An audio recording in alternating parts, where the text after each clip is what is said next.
25 দিনের অনেক হিস্টোরি এখানে জন্মাইছে, কিন্তু প্রতি মুহূর্তে যখন এনে আসি, প্রতিনিয়ত যখন এক একটা জিনিস দেখি, মনে হয় একটা ধরি এটা আমার স্বপ্ন ছিল, পুড়ে গেছে।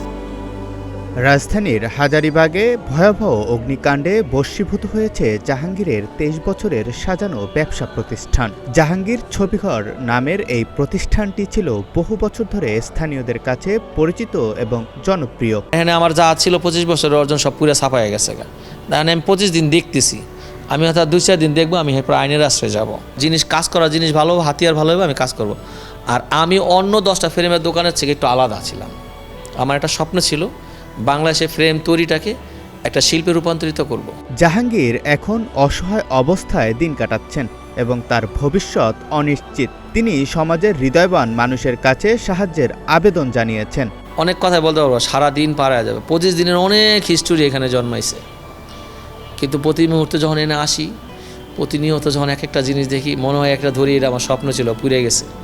আমি একটু ঘুরে দাঁড়ানোর জন্য আমাকে যদি কেউ কাজ দিয়ে হেল্প করে, কাজটার জন্য যদি মানুষ মুখটা ঘুরায় নেয়, তাহলে আর আমার কিছু করার নেই। কাজ দিয়ে যারা হেল্প করবে, কাজ যদি আমি দিন রাত কাজ করতে পারি, তাহলে আমার আল্লাহর মতে ঘুরে দাঁড়াইতে সময় লাগবে না। আর তকদির ওই আল্লাহ লেখা আছে এখানে, যা যতটুকু খাওয়ার বিশ্বাস করি, কারণ আমি একদিনে এখানে আসি নাই। তবে আমার মতো মানুষ, এই প্রফেশনের মানুষ, আমি যত দূর আসছি আমার মতন কেউ আসতে পারে নাই। হয়তো বা আমি আসছি দেখে হয়তো আমি আবার সবার নিচে চলে গেছি, এটা আল্লাহর খেলা। আল্লাহর ইচ্ছা ছিল যে তুমি উপরে উঠছো, তুমি নিচে নেমে যাও।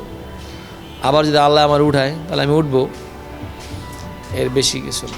সিনিয়র আলোকচিত্রী সাইফুল আলম কাজল বলেন, জাহাঙ্গীরের ফ্রেমগুলোর মান ছিল অত্যন্ত উন্নত এবং তার কাজে ছিল শৈল্পিকতার ছোঁয়া।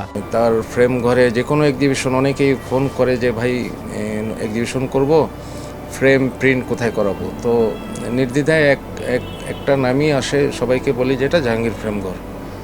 তো ফ্রেমিংয়ে জাহাঙ্গীর ফ্রেম ঘরের আসলে তুলনা হয় না অন্য কোনো ফ্রেম ঘরের সাথে এই মুহূর্তে, এটা সবাই জোর গলায় বলতে পারে। জাহাঙ্গীর হয়তো সবকিছু হারিয়েছেন, কিন্তু তার মনোবল এখনও অটুট আছে। তিনি আবার নতুন করে শুরু করতে চান। হয়তো আমাদের সকলের সম্মিলিত প্রচেষ্টাই তাকে সেই পথে এগিয়ে যেতে সাহায্য করবে। তো এই মুহূর্তে যেটা দরকার, আমি আহ্বান জানাবো সকল ফটোগ্রাফার, পার্সোনালি এর মধ্যে যারা সামর্থ্যবান ফটোগ্রাফার আর্থিকভাবে, তারা এবং এই Drik, Bangladesh photography society, BPS, শিল্পকলা, জাতীয় জাদুঘর সহ সবাইকে এগিয়ে আসার জন্য, জাহাঙ্গীর ফ্রেমঘরকে আবার ঘুরে দাঁড়ানোর ব্যাপারে সহযোগিতা করার জন্য।